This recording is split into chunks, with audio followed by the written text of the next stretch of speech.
So I'll keep this brief because I know sitting in a lecture theater in a lecture room, and it's probably nice and warm outside, and just having lunch, you will fall asleep, and I'll try to finish before you fall asleep.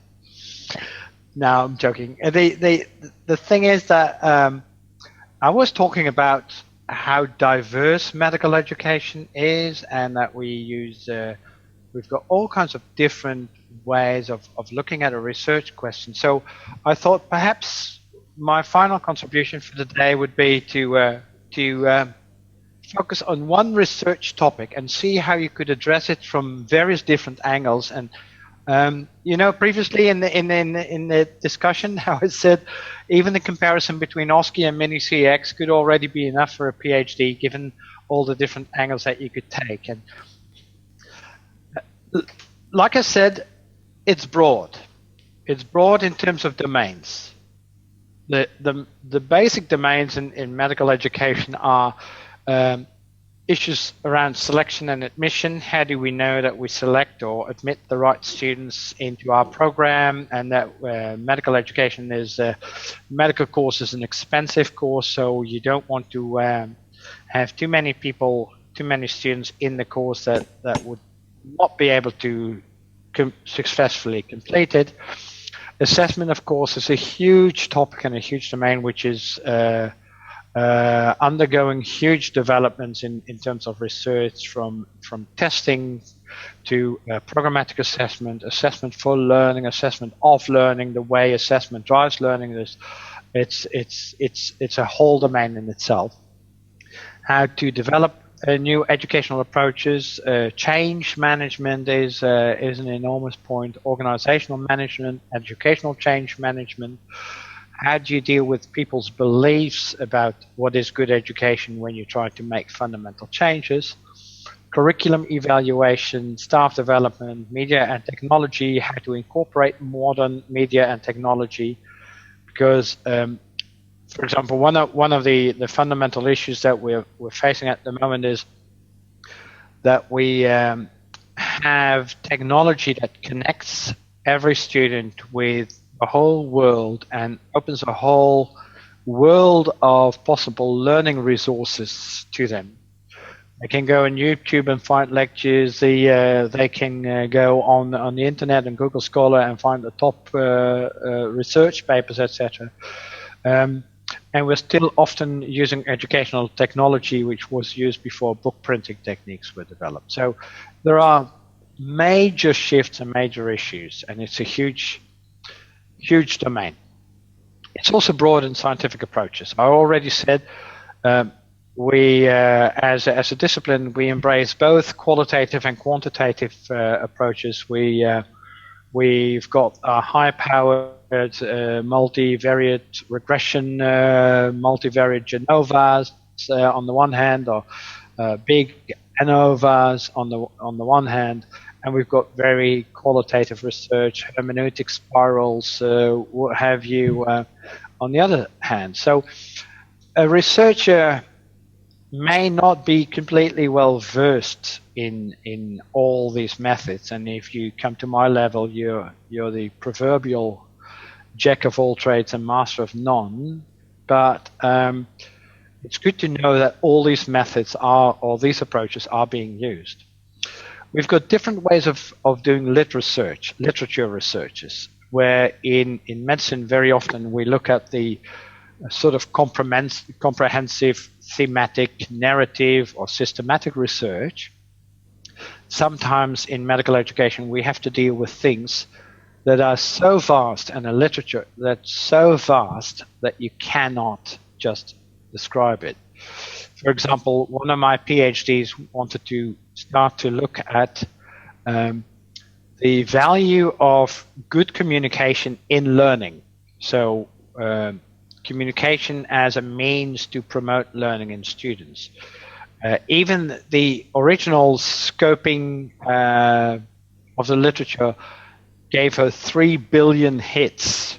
And even with fine-tuning and a more structured keywords search, it was still over 3 million hits. There is no way anyone could ever examine the literature or describe the literature of 3 million publications.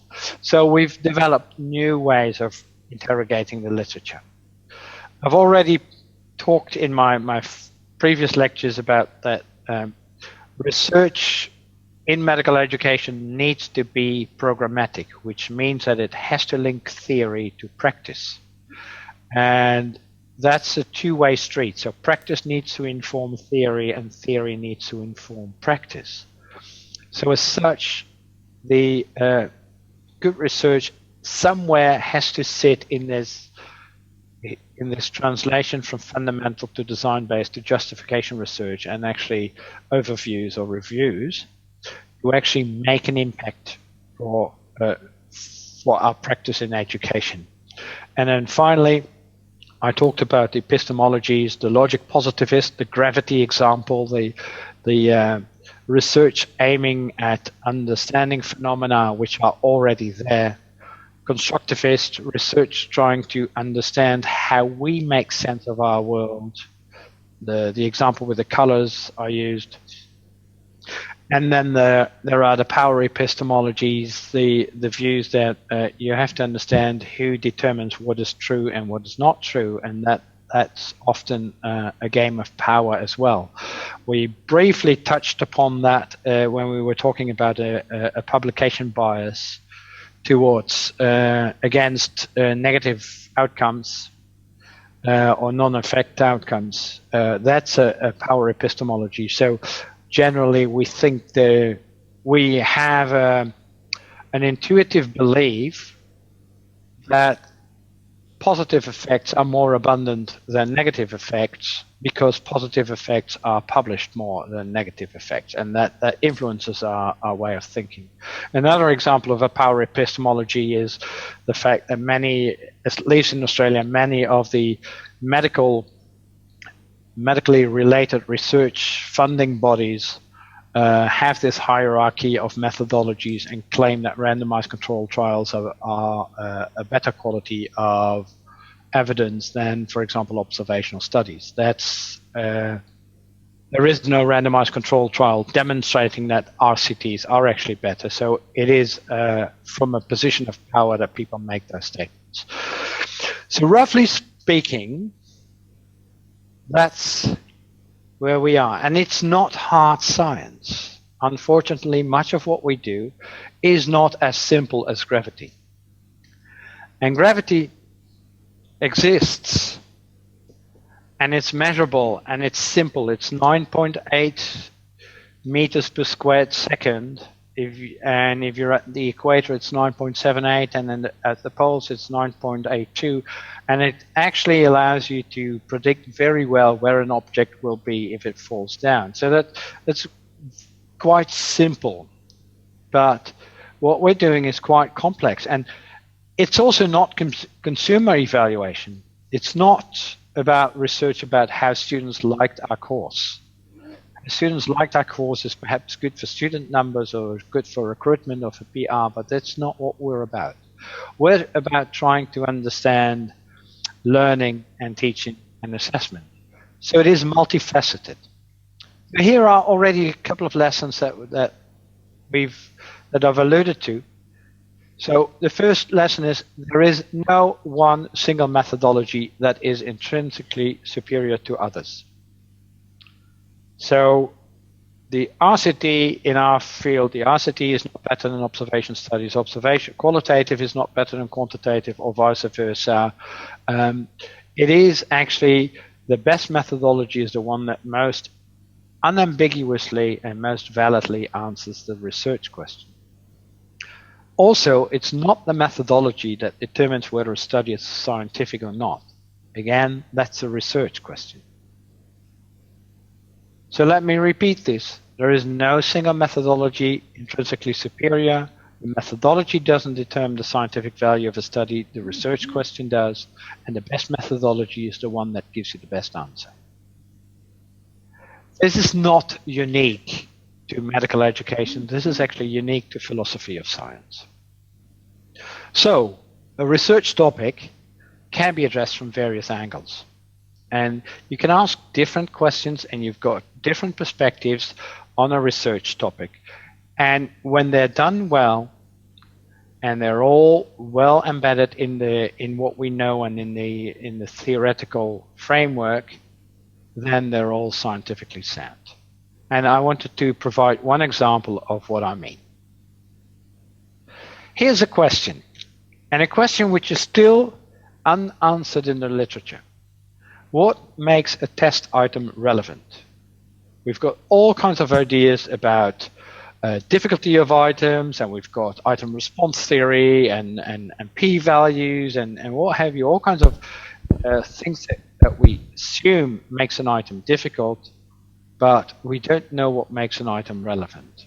Do you remember the example I gave in one of the previous presentations where I said the major histocompatibility complex is located on chromosome number 6, or the Frank-Starling mechanism basically gives a relationship between the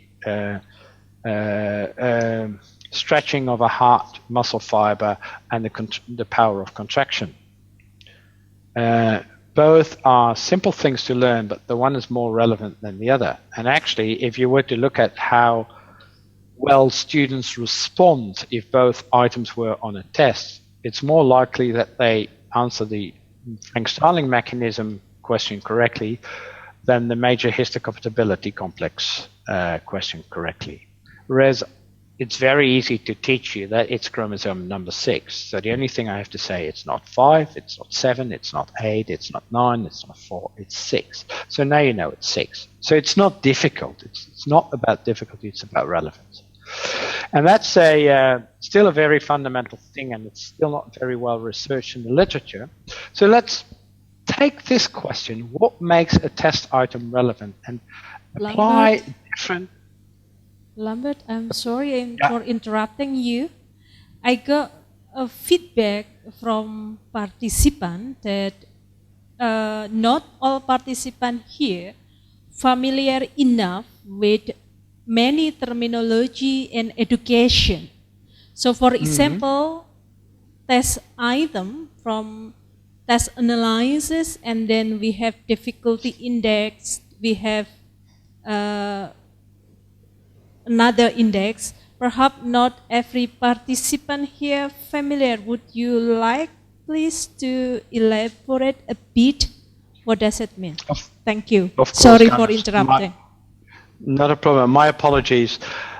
I mean, if we look at examinations, at assessments and questions we ask, for example, multiple choice questions in an examination, we look, for example, at how many students answered the question correctly. And then you could assume that if more students answer a question correctly, it's an easier item. And if more students answer the question incorrectly or don't know the answer, it's a more difficult item. Well, that's an assumption, but you cannot automatically assume, but there is another thing at play. And we are more likely to answer and to know a question if it's meaningful and relevant than if it's not meaningful or not relevant, if it's an isolated fact or a trivia. So you could ask the question or start research on, we know a bit about difficulty of items, but do we know something about relevance of items?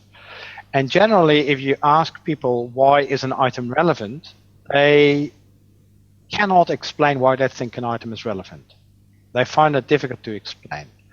So just for the sake of this presentation, I've taken the issue of what would determine whether a multiple choice question or an open-ended question on an examination, whether it is relevant or not. That's basically what I wanted to try to explain. And as I said, we have different methods with qualitative and quantitative. We've got the logic positivist, the gravity type of epistemology, and we've got social constructivist, like the colors type of epistemology. So let's apply that all in different approaches to the question, what makes a test item relevant? Here's a logical positivist epistemology, and afterwards I'll take a social constructivist epistemology, qualitative approaches, quantitative approaches, a fundamental research question, and a justification research question. Here's example number 1. Logical positivist epistemology, and I'm using the theory of cognitive psychology.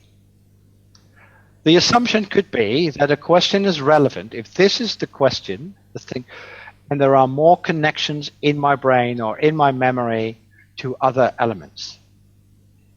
So a less relevant question would have fewer connections. That's an assumption.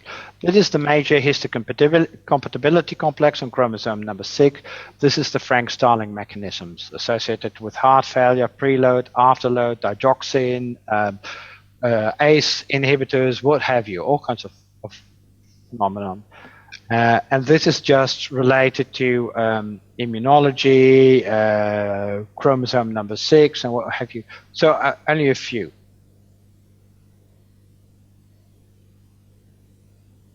So what could we do? We could formulate a research question. Is the number of connections in the network, in the brain, in the memory, associated with relevance?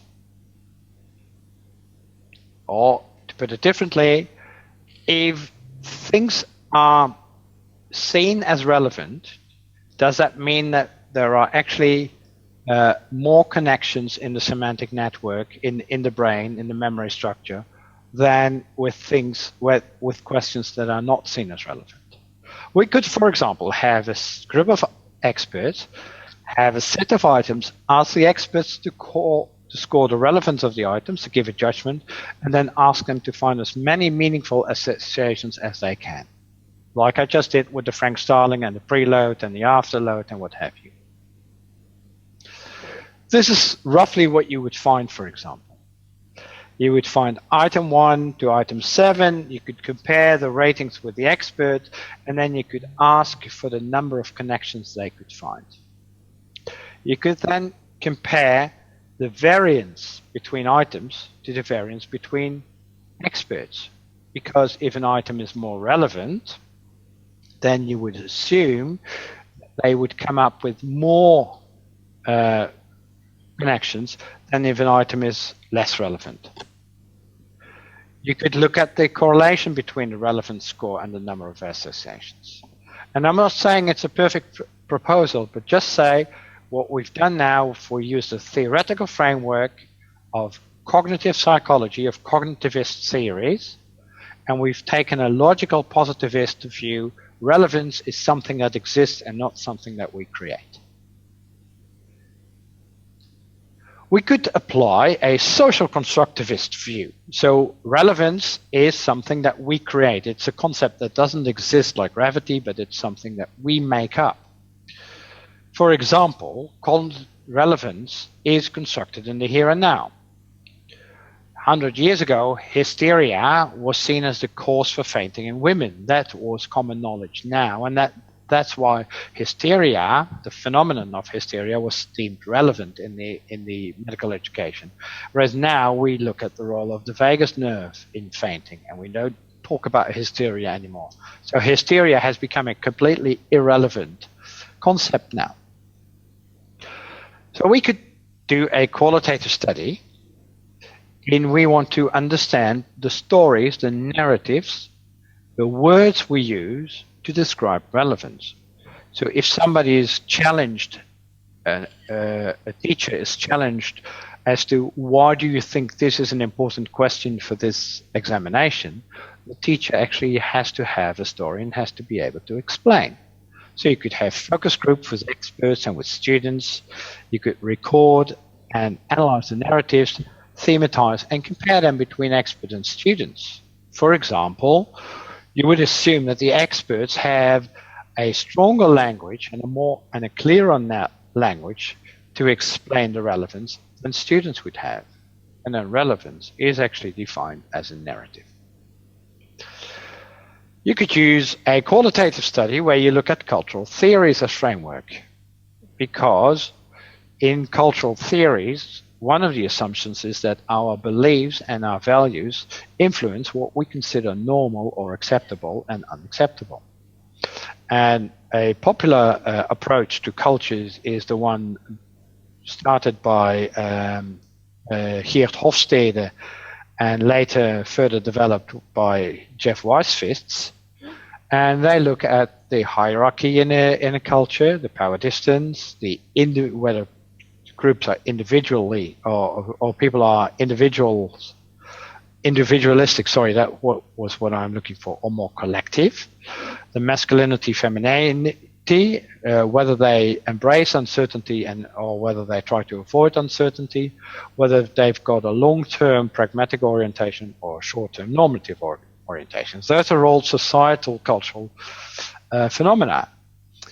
But you may know that there are also organizational cultures, and there might be a difference, for example, between how surgeons see relevance and how physicians see or internists see relevance. The internist may seem relevance much more as an item is relevant if it elicits our thinking and it's linked to different concepts, and a surgeon may see an item much more as relevant if it tells me what to do.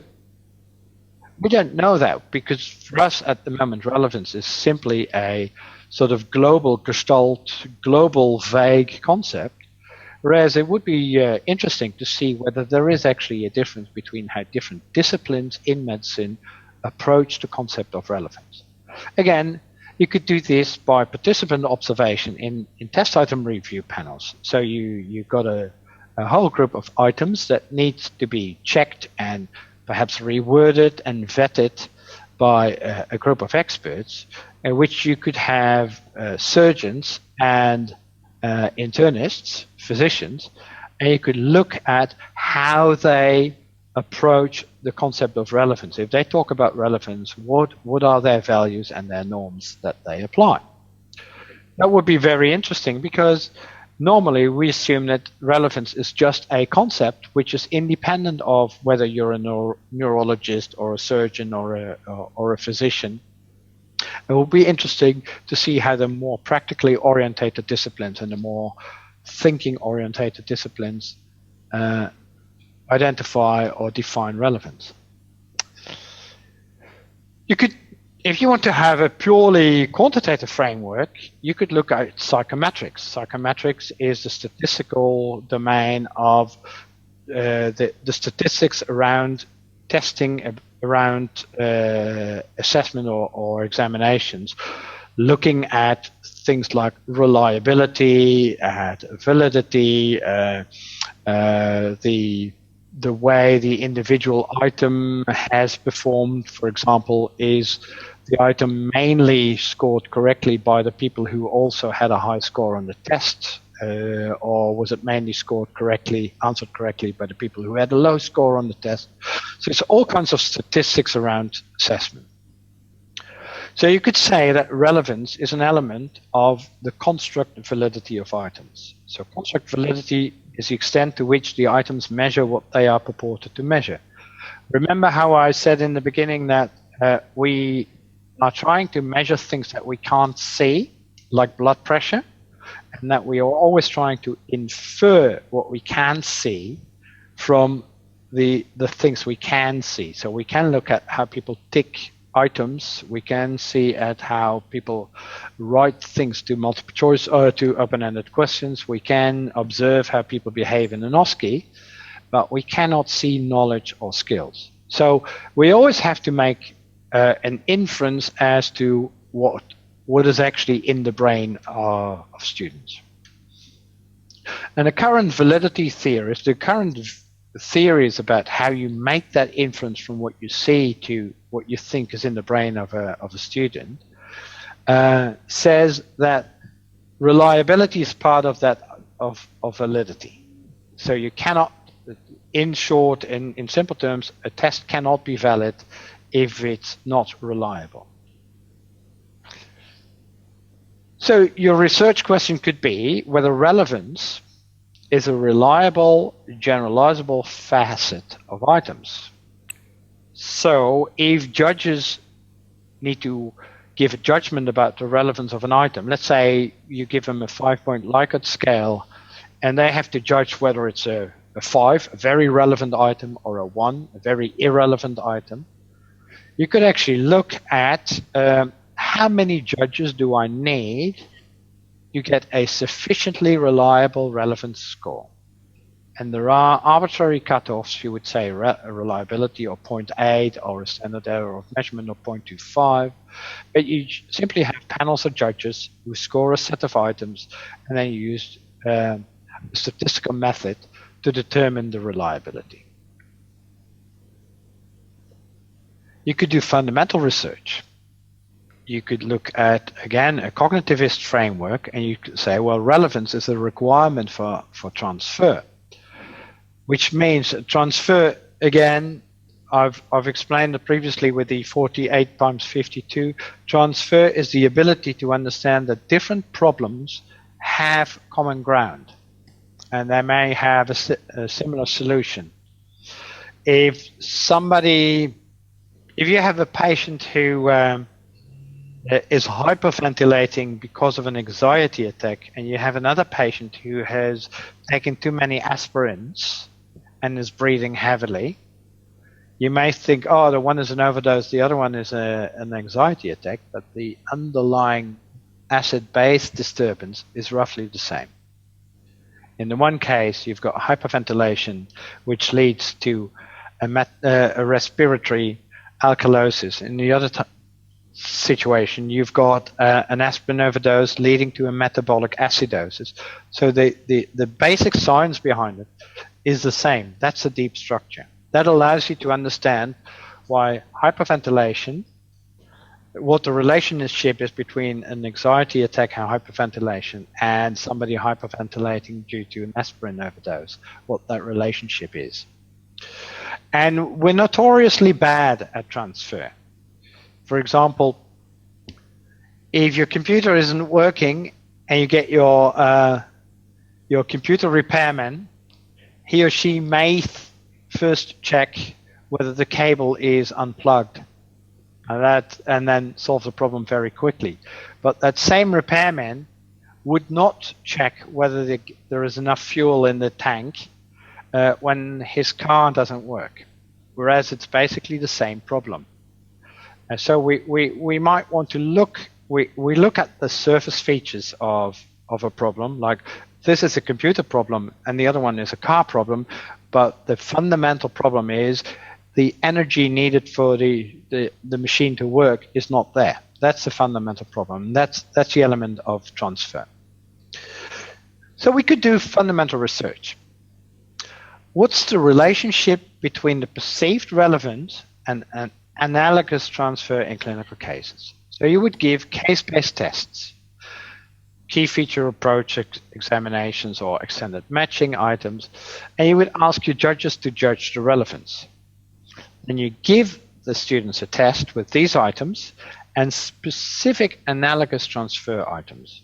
Like you would give them a case of the hyperventilation in an anxiety attack, plus questions about Kussmaul breathing or hyperventilation in an acidosis. And the correlation between the scores on the groups of the transfer items, you then compare to their perceived relevance. It's basically similar to the first proposal. The Frank-Starling mechanism would allow you to ask many more analogous transfer items. So you could look at that. That's very fundamental.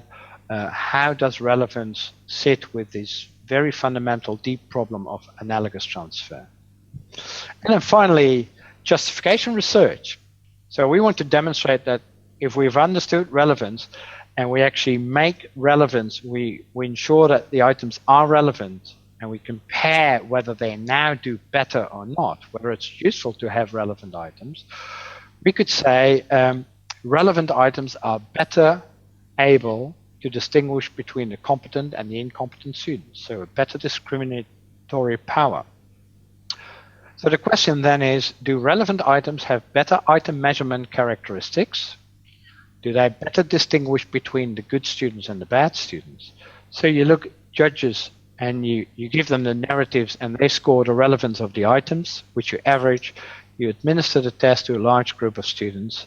You do some statistics and you look between, you look whether the items which are relevant have better statistics than the items which are irrelevant. And you just compare the quality of the statistics. I won't go into the statistical details, but you would look at things like fit, model fit in IIT.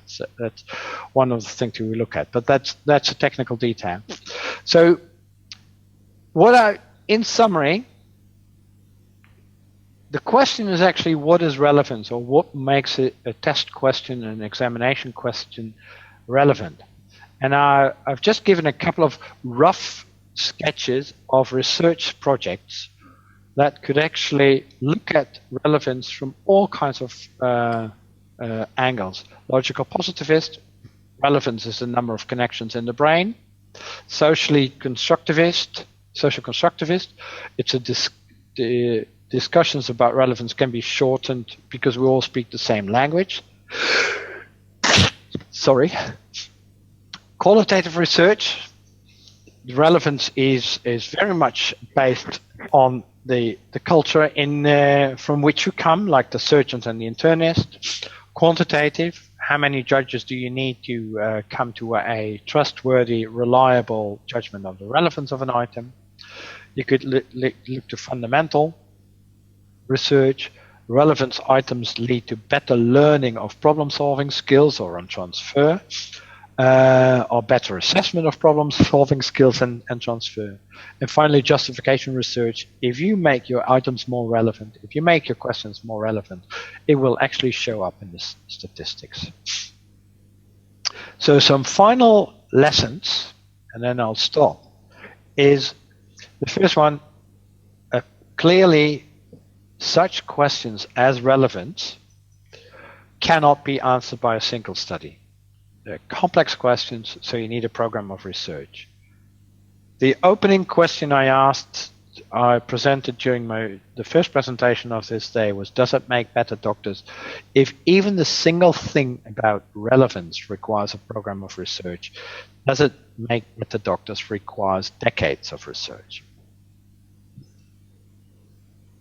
So don't try to design studies that are big. Keep it simple.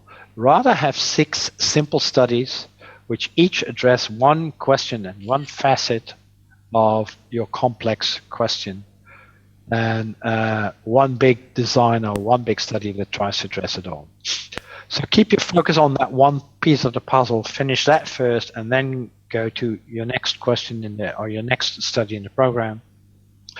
And let the literature and the theoretical frameworks lead you to the most important pieces of the puzzle. I cannot reiterate that enough, that you need to be very clear on the theoretical frameworks.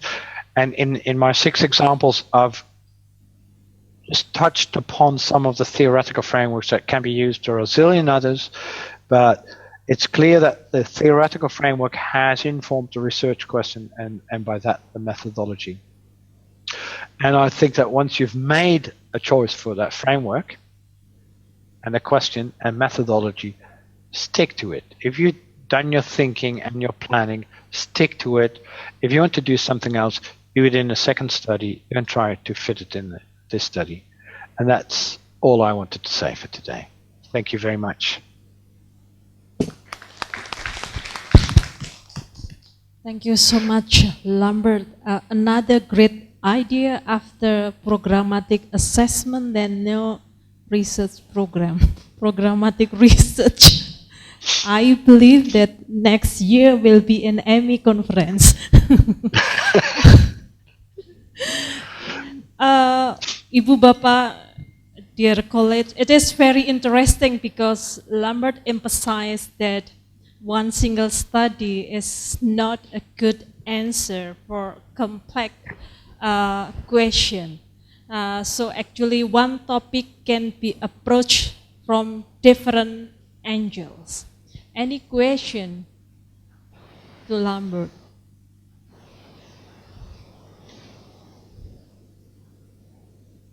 Yes, live.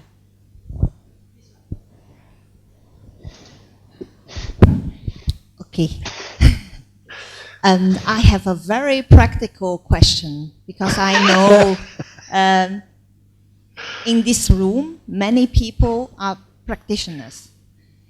I understand perfectly well what you have illustrated, and I see the complexity of doing education research, especially high quality education research.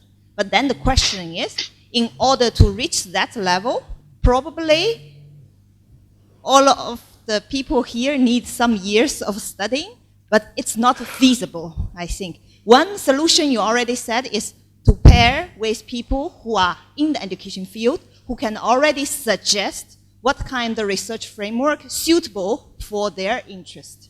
But on the other hand, anyway, people who are doing research, they need to read and understand some basic things. So my question practically, how to start with those basic things?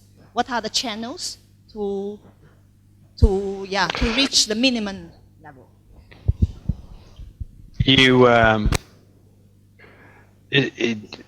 The answer is simple, but it's not a nice answer. The answer is you study. So there are multiple courses around the world which start with a graduate certificate, a graduate diploma, and a master. And you can do a master by coursework or master by research or a master of science. But those will be the courses that induct you into this discipline, which will help you access the literature. And will gain you access to an international network. And that third thing is important to emphasize because I don't know many other disciplines, but I've often had the feedback from people who come from different disciplines and who enter the field of medical education, what a nice international community we are, and that we're always willing to help each other, and that there are conferences, and that the people in medical education, the people who are accomplished researchers, are actually quite approachable. So, like, I'm an MD by training, but I haven't seen a patient, fortunately, since 25 years. And that's the best thing I've ever done for healthcare.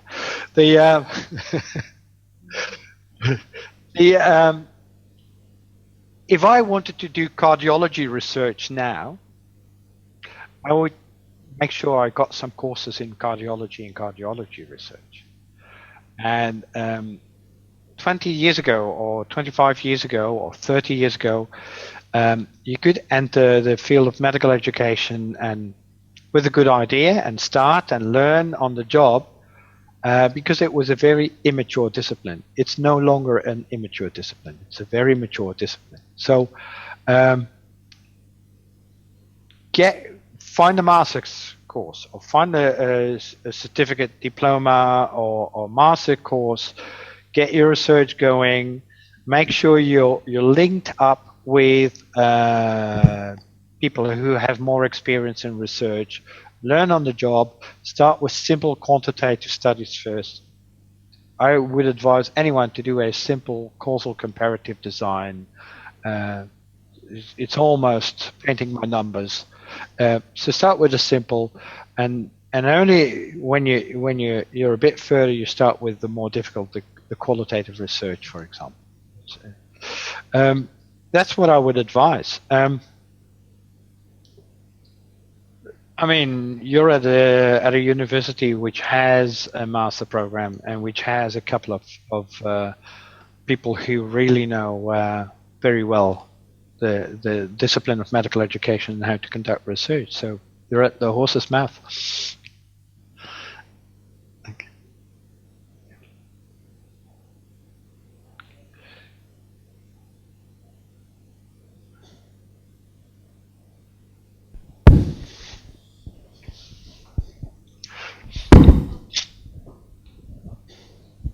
Thank you, Lambert.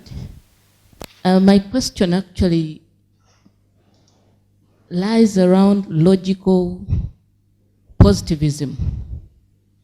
It sounds quite simple, but yet it requires a lot of cognitive abilities and skills to be able to connect the different components around a phenomenon and develop those semantic relationships.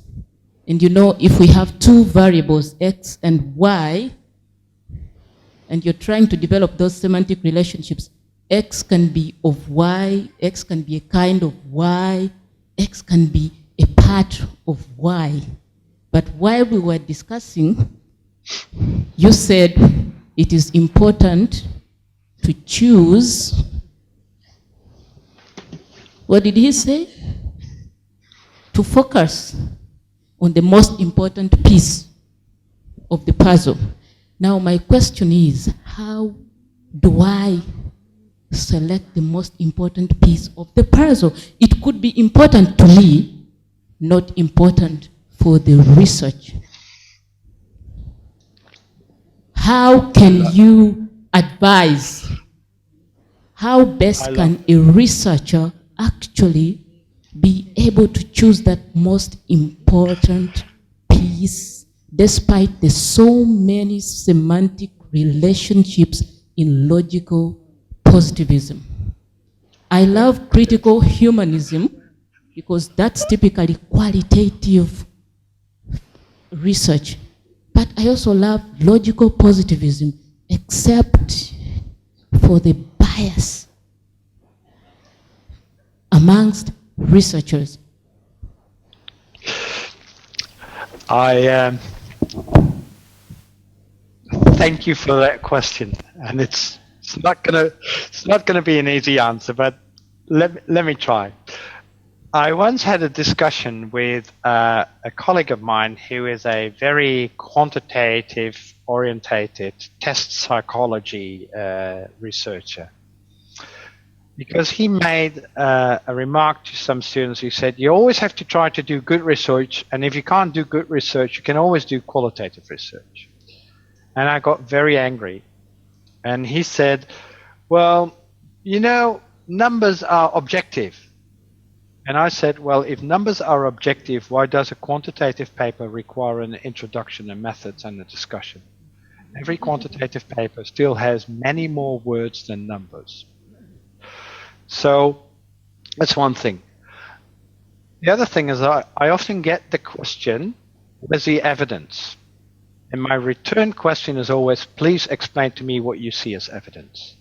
Because if my form of evidence is not your form of evidence, there's no way I'm ever going to convince you, so I'm not even going to bother trying.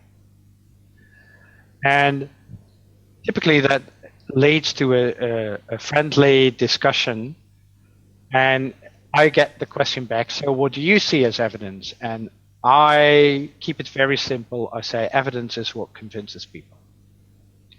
And as long as it convinces everybody, we call it a fact. And if it stops convincing everybody, we call it a theory again. It's probably not very highly sophisticated, but it works for me. So doing research is part of convincing people. And if you grew up in a Western country like I did, you are part of your history is the Greek philosophers. And Aristotle was one of our big philosophers who said that in order to convince people, three elements are important.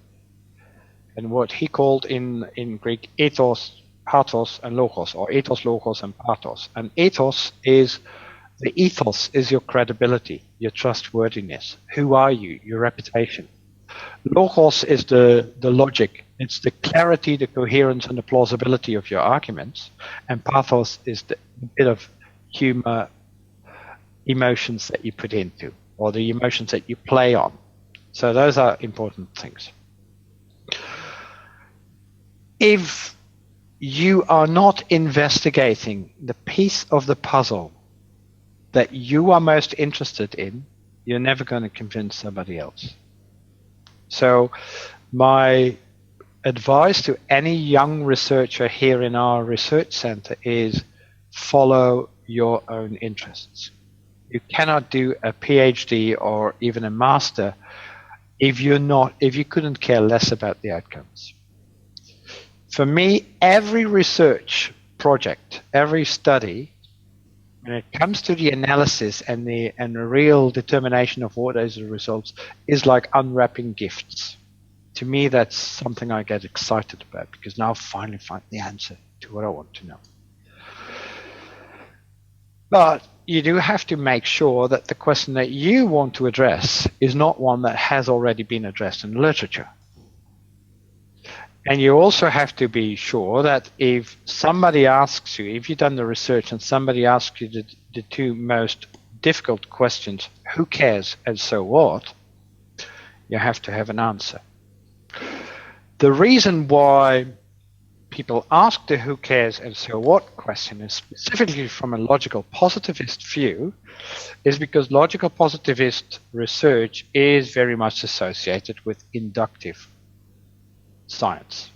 So we have a set of observations, and from that set of observations we try to infer eternal laws. Newton did his gravity experiments in the UK, in England, but he assumed that it would work around the whole world, and up until now it has. But the problem with inductivist views is that you always have a limited number of observations and an infinite law.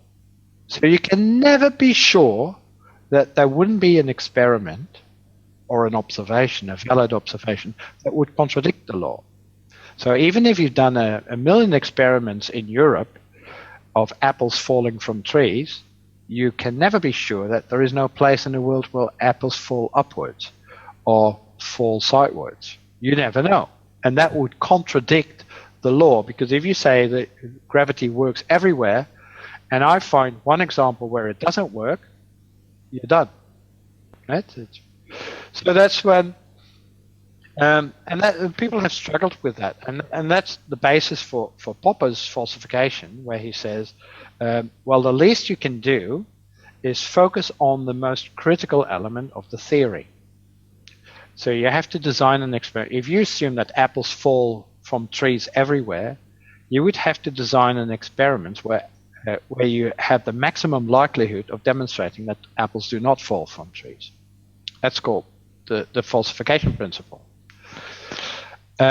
So it's a balancing. It's your own interest. What do you want to know? But at the same time, if you're designing your experiment, do not design your experiment to verify your assumption. Design your experiment to be most critical.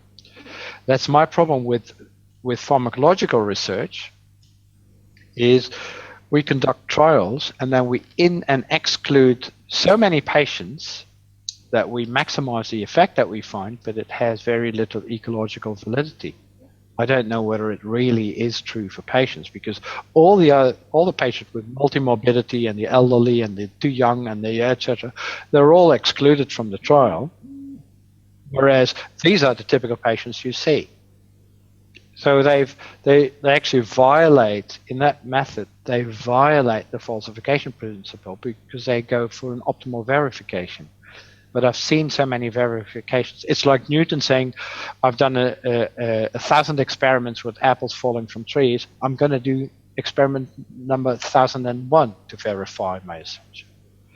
That's the reason why I said a good study should actually not lead to eureka. It should actually lead to, hey, that's what a good study. Yeah, that's where I come from.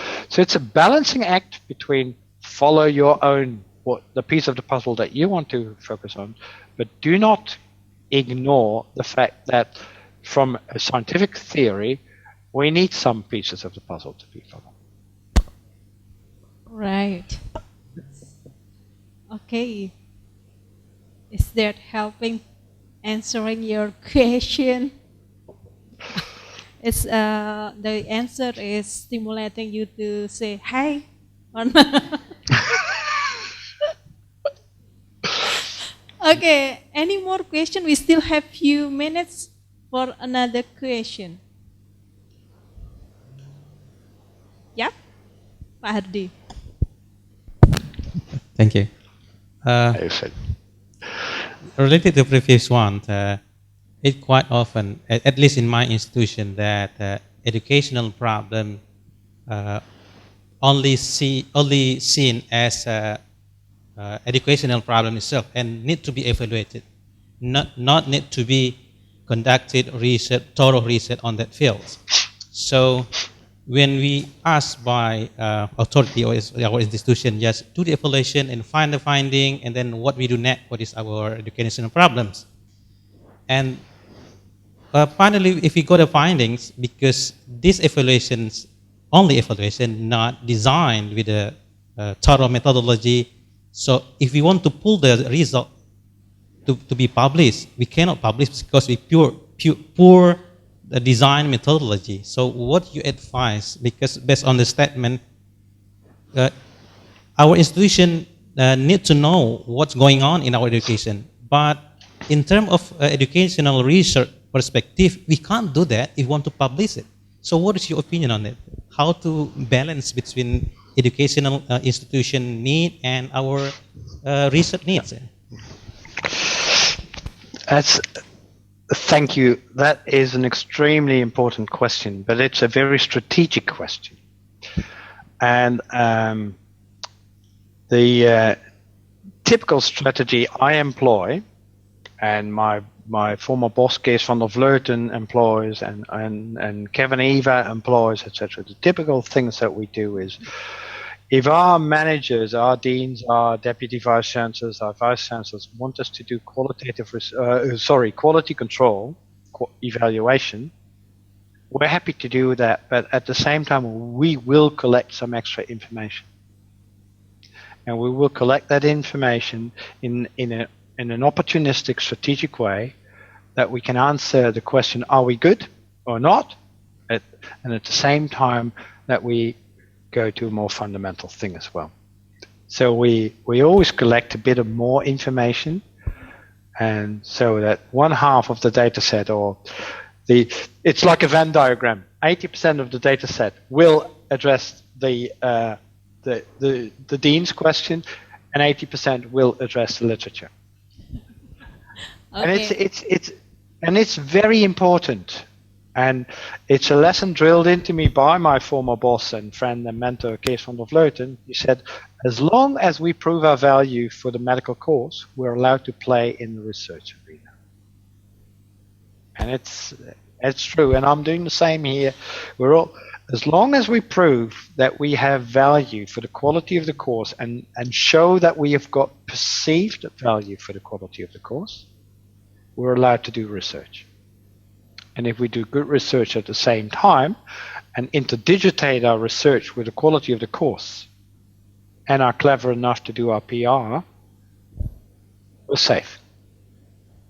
Because let's face it, in the minds of most policymakers at universities, medical education is not a core activity. It's odd, but it's not a core activity. And I've got my repertoire of quick slogans and quick stories, and I say a university, a medical school that doesn't invest in medical education research and development is like Apple investing in R&D about milk production. The core business of Apple is soft and hardware production. The core activity of a medical school is medical education. If you don't invest in R&D of medical education, you're running a stupid business. So I've got my repertoire of quick answers and quick explanations, but that's the other part of PR. But so what you do is be very opportunistic in how you collect data and use them. Yep. Thank you very much for strategic suggestion. I believe that several people here in this room have benefit for that. We have a Vice Dean for Academic and Student Affairs from Hasanuddin that may also want an interest to use this strategy. We also have another head of study program here. Perhaps we can apply your suggestion collect the data to answer the dean, but also collect the data to answer the literature. Right. Okay. Yes, Jyotsna. Thank you for the suggestion, but sometimes people working in health profession education, we are challenged with convincing the authorities regarding the change in the methodology or even assessment methods. We are challenged a lot by that. So are there any strategies? Yes, generating evidence and showing them, yes, but now we are talking about even formulating a research question and a hypothesis. So are there any strategies to even facilitate conducting the research? Whoa, in 2 minutes? In 1 minute, not 2 minutes. 1 minute. Oh, God, you're strict.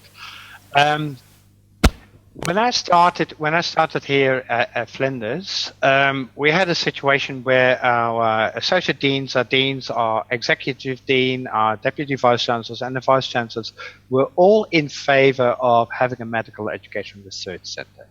So I said to everybody, we're here in a perfect constellation.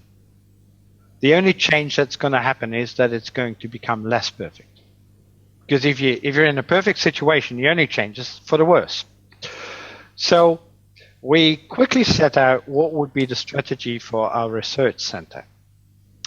And we had a couple of things that we wanted to focus on. We had collaboration is one avenue. Meaningfulness of our research, which I mean practical meaningfulness. Relevance of our research. Visibility of our center, and infrastructure. So we focused on all 5. And we made sure that we convinced people, and I've been very, very, very pushy about that, that if we want to be taken seriously as a scientific discipline, we'll have to play serious. So recently we did the annual report of our research center, and we've got a matrix management structure, so we can calculate how many FTE research there are in our center. Per full-time equivalent research in our center, we produce 19 peer impact factor journals. Are you still there? Yes. Per full-time equivalent research, we produce 19 peer-reviewed impact factor journal papers. Per full-time equivalent research, we've been able to generate over $100,000 of research income, plus a $43,000 educational development research income. That's per full-time equivalent. We've got on Australian Research Council grants and Office for Learning and Teaching, so big Category 1 grants. We've established collaboration with many centers. So we've taken all kinds of activities. That's a 5-year plan, and we're now 5 years down the track, and we've got an industry partner, and we've generated more external income. We're completely independent of grants and funding to do our research. We've got all our operational costs done, but that's a 5-year plan, and it's a 5-year strategy of slowly, and it's what the Dutch would call twee-sporenbeleid, which means it's a policy on 2 tracks. And one was going for the quick wins, the low-hanging fruit. How can we quickly score? And the other one was for the long-term development. Where do we want to be in 5 years? The most important thing, I think, is getting your narrative right. One of the things we do with the members in our center, we rehearse the quick, the witted, the bang answers to stupid questions or to the nasty questions, because you are always asked the nasty questions when you're least expecting them. So we rehearse our narrative. We actually make sure that everybody, if we get a question, does it produce better doctors? Or 5 years ago you said problem-based learning was the best. Now you're saying team-based learning is the best. Why don't you get your act together? And all those questions. we have the answers lined up for it. So get your narrative right. If people, recently I was at a meeting and somebody was again raving about quantitative research and numbers being so objective, and then they always quote Lord Kelvin, who said, if you can't put it to numbers, you can't measure it, you can't improve it. And my only response is, would have been stronger if you made that statement in calculus rather than in words.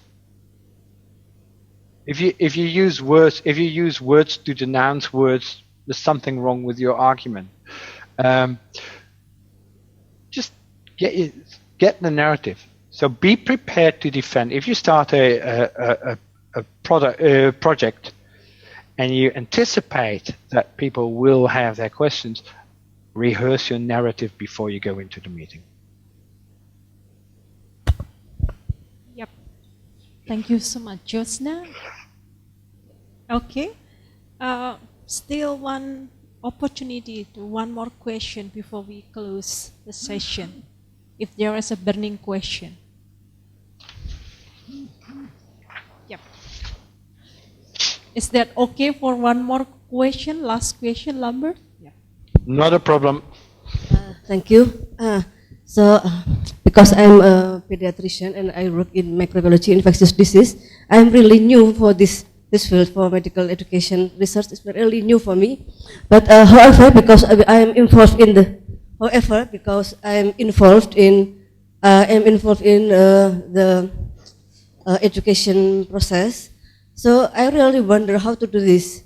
But I guess now my main problem is about the very limited theoretical framework in medical education. So could you please suggest me what to do? Because I think it will need a lot of work for me to learn further about the theoretical framework.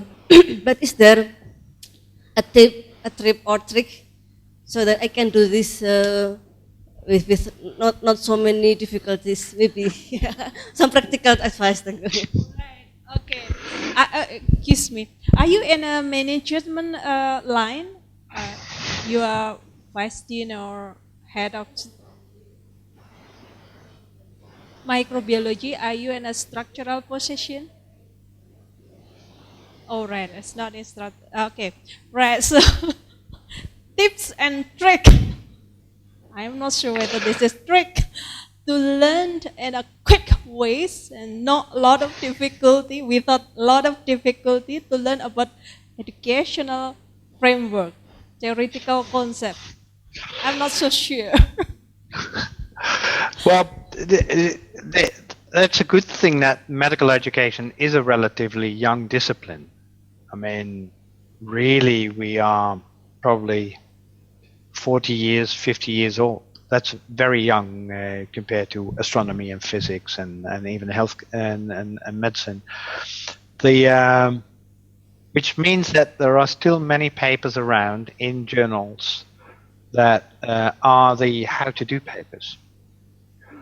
I mean, there is a paper on by George Bordage about how to use theoretical frameworks. There is a paper on understanding Keynes validity theory. There is a paper on understanding cognitivist frameworks. 2 actually, there's one by Glenn Regier and one by Kevin Eva. There is a paper on how to write a paper. There is a journal article on how to write the paper by Beth Dawson Saunders and George Bordage. So it's very accessible literature on how to start research, what theoretical frameworks there are. There are good overview papers, and they're a good entry into this field. But again, it's not a self-taught course. So do team up with people who can help you further. But as a starting point, there are many good papers around, and I would urge you to look at papers by George Bordage and Glenn Regier and Kevin Eva, they are very accessible and very helpful to get started. Thank you very much. I'm trying to set the paper, and we already as well sent 2 papers from Amy Guide by Professor Albert, and one from Booth, anesthesiologist, about doing educational research as well. So it may also can be used as an introduction for research and medical education. Okay. Yes, Gandhi. Sorry, I forgot to mention them. The Amy guides Yes, and yes. understanding medical education are, of course, very helpful things. Yes, yes. Yeah. Okay. Thank you. Yep. Because of the time, I think we have to close this lecture from Lambert. Can we give big applause to him? Can we wave our hand? Right. So Lambert, thank you very much for joining with us for nearly full days for extraordinary lecture. We learned a lot about the basic but fundamental concept in medical education research. And I really hope that it can stimulate us to think about medical education research. And tomorrow, we're going to try to team up with each other and try to identify practical questions, and then perhaps trying to see the underlying educational framework or concept, discuss it, and then get feedback to each other. I believe it's not an easy task, but we will try. Okay, so thank you so much. Candice, Yes. can I thank the people who in the background, the people who did the technical Yes, bit of this? Mas Yayan, can you wave your hand? So Yeah. you already see Yayan face? Yayan? Yeah. Hi, Yayan. Yayan It's- and it's, Yuyun. Yeah. Yeah. Yeah. Yeah, it's been amazing, and really my sincere compliments for how you've managed this. It's Yes. really good. Yes. So we happy the Zoom worked well today. Well, Right. Okay. So again, thank you very much. Have a great dinner with your family. yeah, and we'll see each other again on. Yes, on the 3rd day morning session. Yeah, You will be with us On the for Thursday. an hour or an hour on and the a half. Thursday. Yes. Yes, I'll be ready. Yep. Okay. Thank you so much. Okay. Bye. Bye-bye. Bye. Bye. Yeah.